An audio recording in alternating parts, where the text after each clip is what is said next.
Salut tout le monde, c'est Hugo Prince, l'animateur du Road to the IPO, le podcast des entrepreneurs aguerris.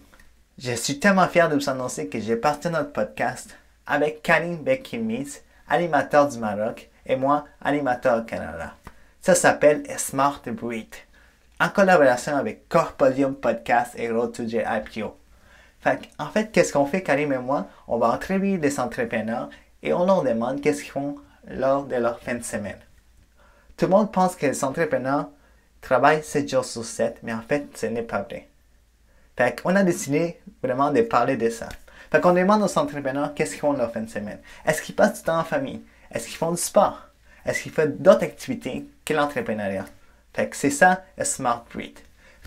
Bonne écoute et merci. Smart Breed, un temps pour travailler, un temps pour s'inspirer et un temps pour souffler intelligemment. Bonjour à tous et à toutes, nous sommes encore une fois ce samedi sur Corpodium Podcast et sur Road to the IPO, deux podcasts des deux côtés de l'Atlantique, de l'Afrique et de l'Amérique du Nord qui ont décidé de se liguer effectivement pour créer de la valeur et surtout pour vous exprimer au travers de cette fabuleuse émission co-brandée qui s'appelle Smart Breath, c'est-à-dire souffler intelligemment pour une entrepreneuse ou un entrepreneur, parce qu'il est essentiel aujourd'hui, après avoir eu une semaine de folie, et on sait combien les entrepreneurs travaillent fort et travaillent dur, il faut absolument poser ses valises et poser ses batteries pour pouvoir se ressourcer et souffler intelligemment. Et c'est présentement ce qu'on va vous raconter sur chaque émission où on invite une entrepreneuse ou un entrepreneur pour nous parler de ces méthodes, de ces techniques, de ces tendances à pouvoir se ressourcer. Vous savez, le samedi dernier, c'était Rita avec qui nous avons échangé sur sa façon de souffler. Elle nous a parlé de son voyage,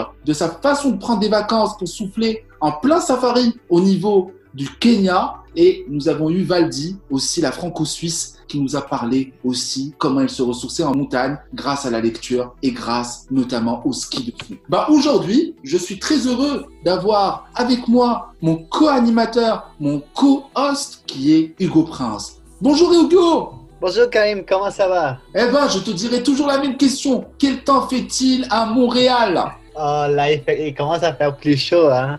L'hiver est fini, le printemps est arrivé. Voilà, il y a tout le festival de Montréal qui arrive, et il y a le beau temps, il y a le soleil, il y a la fonte des neiges après avoir eu un hiver mais de folie avec des degrés de malade sur Montréal. Et nous sommes aujourd'hui avec un soleil maghrébin. Nous sommes aujourd'hui avec un mélange, un mix de diversité franco-marocaine. Nous sommes avec un invité, un entrepreneur qui est dans la Smart City, un consultant de talent qui va nous raconter comment il se ressource, Hugo, lui, à travers sa pierre de touche. J'en dirai pas plus. J'annonce Hakim Wehbi, ready to the gamble! Bonsoir messieurs, donc réellement ravi et enchanté d'être avec vous en ce moment-là, présent. Donc je vais tâcher d'expliquer ou de transmettre 2-3 choses assez simples. Oui. Que le but est surtout de transmettre 2 ou 3 valeurs qui sont très importantes dans un monde qui va à une vitesse incroyable. Et à partir de là, donc comme tu l'as très bien dit, Karim, donc oui, mes sujets de prédilection donc sont la Smart City et le Smart Tourisme. Et je travaille surtout sur les impacts des innovations technologiques sur les territoires. Excellent. Et pour cela, il est vrai que ce sont des très très grosses journées. Je travaille sur plusieurs projets différents avec des thématiques transverses, très différentes aussi, avec des contextes multi-acteurs aussi très divers. Donc forcément, j'ai des semaines, on va dire, très très chargées et surtout passionnantes. Et pour être présent, parce qu'il faut être très présent à la modernité, à cette post-modernité, à tout ce tourbillon aussi, d'innovation, d'idées. Donc il faut quand même essayer de se ressourcer au maximum. J'ai des amis qui se ressourcent, différemment. Il y a les voyages, il y a la méditation, il y a beaucoup de choses, la lecture, la montagne. Et toi, que fais-tu? Quel est ton coup? C'est ça.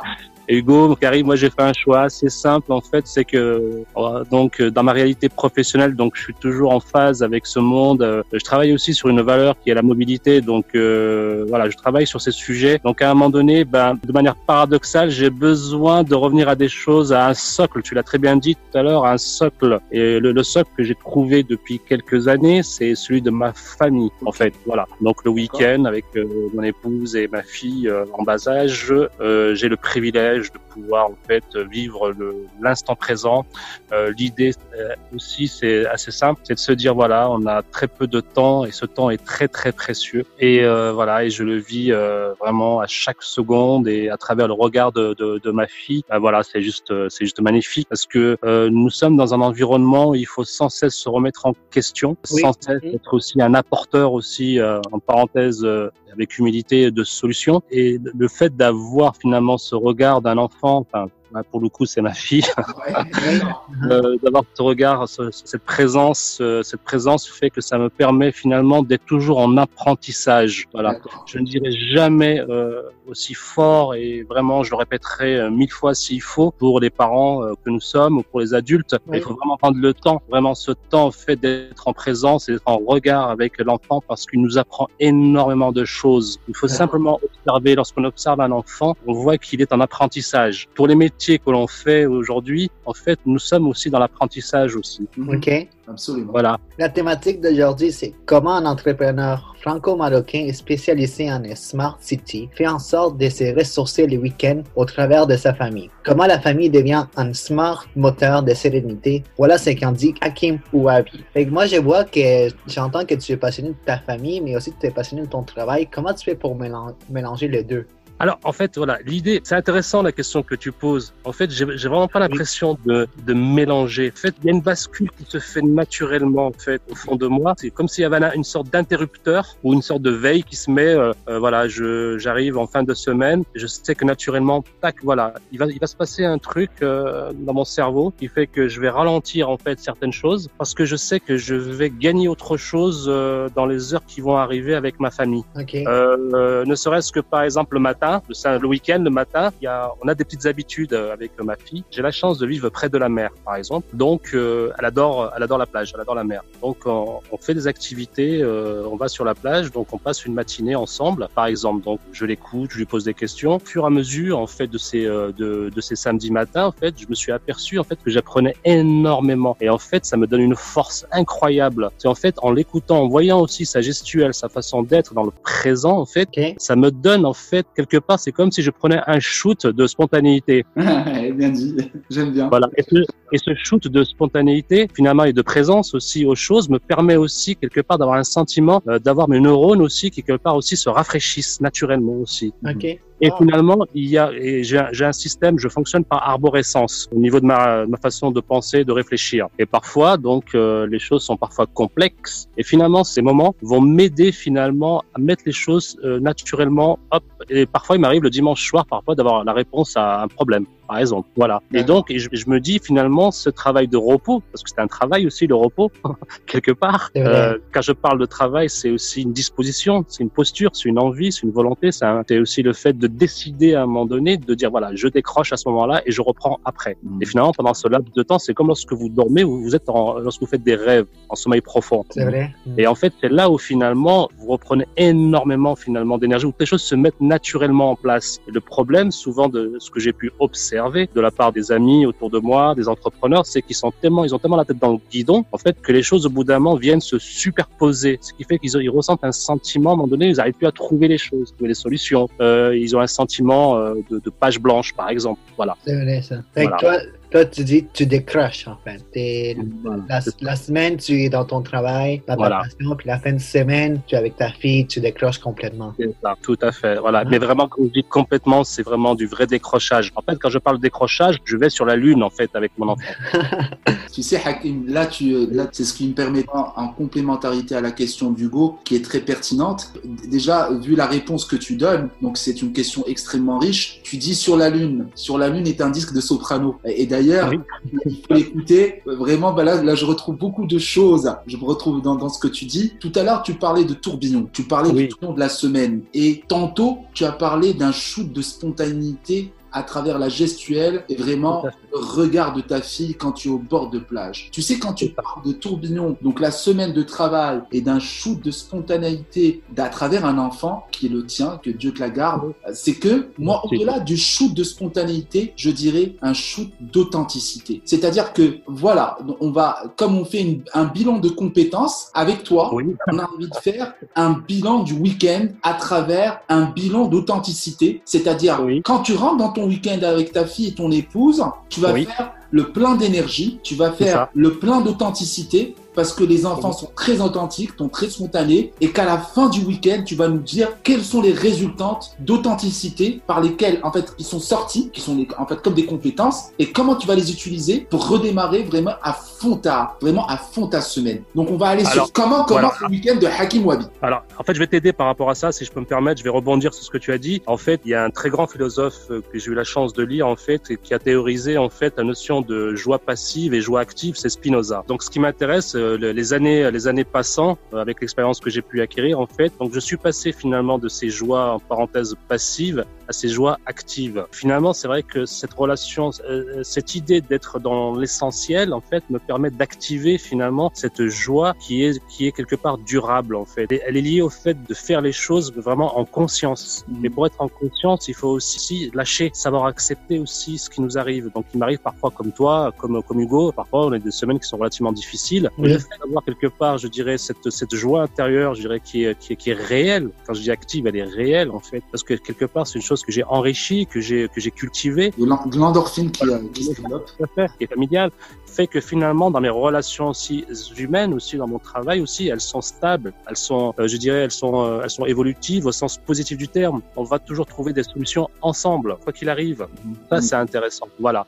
Donc, en termes de compétences, je pense que c'est une chose qui m'a permis finalement de pouvoir acquérir aussi ce type, je dirais, de posture aussi, qui me permet aussi de pas être, je dirais, face à des problématiques, d'être complètement sous le tourbillon. Voilà, parce que au fond de moi, il y a une forme de priorisation au fond de moi, fait que j'arrive à être assez zen en fait et assez enthousiaste à chaque problème qui se met sur ma route. Et plus encore, le week-end idéal by Hakim Wabi, ça commence par quoi et ça finit par quoi? Tiens, vas-y, en bullet point, raconte-nous un petit peu ton week-end. Alors, donc, le matin, activité donc familiale. Donc, après, on continue aussi sur des activités, on peut faire de la randonnée, donc le samedi après-midi. Par contre, voilà, ce que j'ai pas dit tout à l'heure, c'est qu'il y a aussi des temps aussi très importants de lecture que je fais.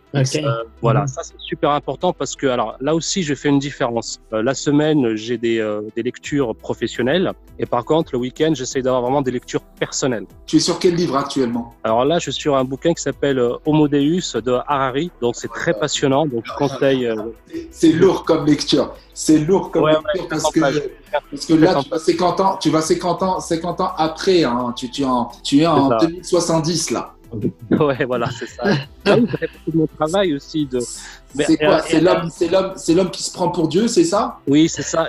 Et en même temps, c'est pas mon travail. Pourquoi je dis ça? Parce qu'en fait, voilà, je suis quand même sur des environnements en parenthèse avec des personnes qui sont plutôt technologiques. Et moi, j'ai plutôt, je dirais un côté plutôt social, littéraire. Donc, c'est vrai que ce type de livre, en fait, qui ne rentre pas finalement, je dirais, dans la bibliothèque finalement d'ingénieurs. Enfin voilà, de personnes assez standards, me permet aussi d'avoir aussi cette richesse aussi pour apporter aussi des solutions et d'avoir aussi un prisme, je dirais, plus différent et d'apporter aussi ma particularité pour permettre aussi une solution collective de copartage. Voilà. Bravo, d'accord. Wow. D'accord. Et bien sûr, il y a le sommeil. Voilà. On est toujours dans l'arborescence, hein, Karim et Hugo. Hein, toujours cette idée d'arborescence, parce que cette idée en rhizome, par exemple, c'est te dire que chacun, en fait, à un moment donné, amène une dynamique en transformation des choses. Et ce qui m'intéresse, au fond, c'est dans chaque projet, c'est qu'à la fin, on arrive vraiment à trouver une solution durable. Voilà. Moi, j'ai une question. Tu vois, là, on parlait un peu de technologie, mais comment est-ce que le Smart City va avoir un impact dans les familles? Parce que, tu sais, c'est une Smart City, c'est vraiment la ville qui est intelligente. Et je me demandais, c'est quoi ça va avoir comme impact dans les activités familiales? Excellente question. C'est très, très intéressant parce que là aussi, c'est pour ça que quelques secondes avant, j'avais dit aussi par rapport à la technologie aussi. En fait, en théorie, voilà, c'est toujours pareil. On a d'un côté finalement une vision très rationnelle finalement d'un territoire plutôt, pas une ville, mais un territoire qui se veut, je dirais, sobre, durable, face aux enjeux de réchauffement climatique, d'urbanisation. Donc, on va essayer grâce aux technologies comme des boîtiers pour permettre, par exemple, on a en France, par exemple, des boîtiers qui s'appellent les Linky qui permettent en fait de regarder aussi sa facture énergétique, pouvoir optimiser sa facture, des choses comme ça.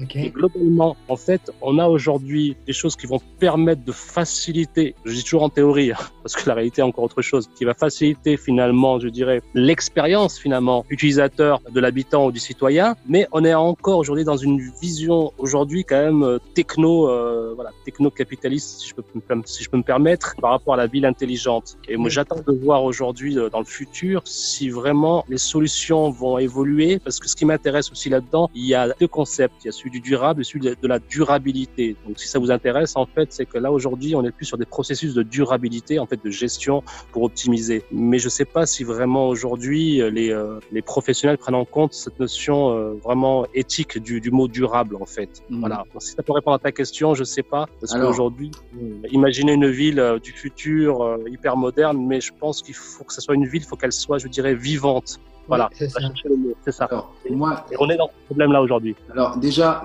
Hugo, je te dis c'est excellent. Excellente question. La réponse, effectivement, je te rejoins. Moi, tu me connais, Hakim, sur la tech. Moi, je vais rebondir un petit peu sur la chose. Maintenant, je réponds à Hugo par rapport à sa question. Tu sais, Hugo, aujourd'hui, avec le développement de l'IoT, de l'Internet des objets, pour les familles, j'imagine très bien dans les prochaines années, avec la vitesse que prend aujourd'hui l'intelligence artificielle, et je pense que tu vas être d'accord avec moi, Hakim, là-dessus, c'est qu'aujourd'hui, les entreprises qui auront compris les enjeux, les entreprises qui auront développé des solutions humaines centriques, focus individu, donc famille, on peut imaginer que ça existe déjà, mais plus sur le tourisme. On peut imaginer des jeux grandeur nature pour visiter la ville à travers de la réalité augmentée, de la reconnaissance d'image grâce à son smartphone. Ça peut être aussi une application qui permet des jeux à travers la ville où les familles pourront jouer à des challenges, par exemple, tu vois, comme l'a été à un certain moment à moindre mesure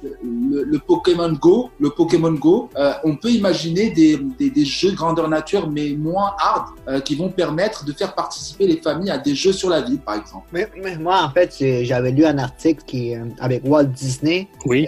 Avant de mourir, je pense qu'il parlait de créer une ville intelligente. Ça, c'était dans les années 66. Oui, ça fait longtemps que ça existe pas, ce concept. Oui. Là, dans ça, Walt Disney, il rêvait d'avoir des villes propres, des villes sans trafic, les autos passaient dans les tunnels. Oui. La ville était complètement propre. Et je me disais, ça c'était un article plus intéressant. Puis ça date des années 1966. Puis... Walt Disney était visionnaire. De toutes les... Mais on a faut remonter même au début du XXe siècle. Hein, on a des très grands visionnaires. On a aussi ce qu'on appelle de la dystopie, ça fait des gens qui ont imaginé un futur. Donc tu as raison, Hugo. Mais ce qui m'intéresse là-dedans, c'est que ce qui m'intéresse, c'est de voir la technologie, c'est super, mais il faut pas que ça prenne le pas aussi sur l'humain. Voilà. C'est ce qui m'intéresse fondamentalement. Donc, on peut créer, comme disait Karim, on peut créer des applications qui vont permettre de sublimer les expériences de chaque habitant, mais il faut pas aussi que les habitants aussi perdent aussi leur conscience aussi en tant qu'habitants, parce que c'est les habitants qui créent le territoire, c'est les habitants qui créent une âme, qui créent une culture. Donc, voilà. C'est vrai. Donc, voilà. Il y a aussi deux choses sur lesquelles on n'a pas parlé pour le week-end, parce que là, effectivement, c'est la famille. Alors, quand on parle de famille, moi, je vais être terre à terre. Il y a aussi tous les bons plats qui sont préparés, parce qu'on n'a pas parlé beaucoup de madame aussi, hein. Mais c'est pas madame, c'est pas que les plats. Madame, c'est aussi le partage, c'est la discussion, c'est voilà le partage d'expérience, c'est un petit peu les choses qui ne se disent pas la semaine, d'avoir des moments pour vous aussi.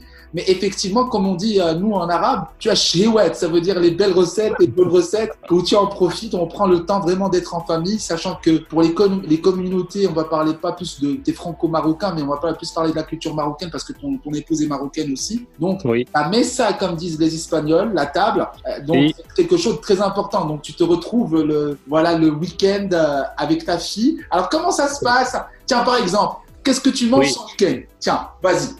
Donc alors samedi c'est simple, c'est réglé comme une lettre à la poste. Le samedi c'est du poisson et dimanche c'est le couscous. Excellent. Voilà. Excellent. Donc c'est super. Donc effectivement, nous avons Hakim qui nous a parlé lui de sa technique. Voilà comment il se ressource. Tout simplement après une semaine de dur labeur, lui Hakim, c'est la famille, c'est la pierre de touche. Alors, messieurs les entrepreneurs, mesdames les entrepreneuses, vous avez tous une famille, je présume, et pour ceux qui vont en faire bientôt, c'est bien de le savoir. Vous savez, il y a beaucoup de choses qui se passent la semaine. Il y a beaucoup de travail, beaucoup de stress, beaucoup de subterfuges. Il y a beaucoup, mais l'essentiel, la seule chose qui ne ment pas, la seule chose qui reste la même, immuable et qui ne peut évoluer que bien, c'est réellement ces pierres de touche, c'est la famille. Donc bravo Hakim de pouvoir vraiment une inspiration. T'es vraiment une inspiration parce que moi-même, je devrais me faire taper sur les doigts tels les professeurs des années 60 parce que les coups étaient radicaux, parce que effectivement, je donne pas très très souvent le temps à ma famille. Je m'en veux, parce que je travaille fort, parce que je travaille beaucoup, parce que je suis sur beaucoup de projets. Mais il est évident que même des fois, quand je suis avec eux, je suis pas avec eux. Je suis là en train de leur parler, mais je suis constamment focus projet dans ma tête ou focus sur mon smartphone, en train d'échanger sur LinkedIn. Et comme vous le savez, tous les deux, ma deuxième maison, c'est LinkedIn. Donc avec toi, ça me donne de l'encouragement, vraiment, à me recentrer sur l'essentiel parce que c'est vrai que quand je suis avec eux, la semaine, quand je la démarre, je suis revigorisé. Vraiment vigorisé, quoi, mais grave, quoi. Donc, merci Hakim de vraiment nous partager ton expérience. Merci. Personnellement, il me sert. Ah oui, alors pour terminer aussi, j'aimerais, pour ceux qui nous écouteront aussi, il y a très longtemps, j'ai lu un livre de Khalil Gibran. Oui. Le titre, c'est Le Prophète. Et là-dessus, en fait, c'est aussi une très très grande inspiration concernant en fait la relation qu'on a aussi aux enfants, en fait. Et c'est de là que j'ai tiré aussi cette idée que finalement, les enfants ne nous appartiennent pas et que finalement, ils sont là aussi, nous sommes aussi quelque part les disciples aussi de nos enfants. Absolument. C'est vrai. Oui, ça c'est vrai. Et c'est vraiment quelque chose qui, vraiment, voilà, que j'essaie de vivre au quotidien. Pas forcément de mentor, mais je crois que si j'ai un mentor, aujourd'hui, c'est ma fille. Voilà. Wow. Bravo. C'est une belle chute pour conclure. Donc, Hugo, tu as quelque chose à rajouter pour conclure l'émission? Non, je pense qu'on a bien conclu ça. C'était une très belle phrase. Merci vraiment, Hakim. Ça a été Hakim Wabi. Il a été avec nous sur Smart Breaks. C'est le 48e invité sur Corpodium Podcast. Et vraiment, avec Road to the Hippo. Nous avons été heureux, encore une fois, de faire la contrebalance aujourd'hui entre l'Afrique et l'Amérique du Nord et qu'on ait une connexion sur l'Europe parce que Hakim est en France. Donc, voilà, nous avons 3 continents, nous avons une émission, nous avons Smart Break. Ça a été vraiment un plaisir. Hugo, je te laisse le mot de la fin pour conclure. Tous ceux qui nous écoutent, la famille est très importante. Puis je pense que des fois, il faut décrocher. Hein. On est tout le temps sur nos cellulaires, mais à un moment donné, il faut décrocher. Il faut décrocher de tout, puis de rester en famille. Il faut s'accrocher à notre famille parce que c'est la seule chose qui reste à la fin. Voilà. Tout à fait. Hakim, un dernier mot, s'il te plaît. Eh bien, simplement pour vous dire à vous deux un grand merci et surtout, see you soon on the moon. Magnifique. Belle façon de finaliser cette émission. Nous avons été heureux de partager avec toi, Hakim. Prends soin de toi. Embrasse ta petite princesse et puis ton époux. Pour moi, je vous dis à très très bientôt. Je vous dis à mardi sur Karim On Air by Corpodium Podcast où nous allons traiter d'une nouvelle thématique autour de l'innovation et digital, focus entrepreneuriat. Hugo, merci beaucoup comme d'habitude d'être un co-host exceptionnel, vraiment. Et merci à Hakim. Moi, je vous dis à très bientôt. Je vous dis à bon entendeur. Excellent week-end à vous et à très vite. Au revoir.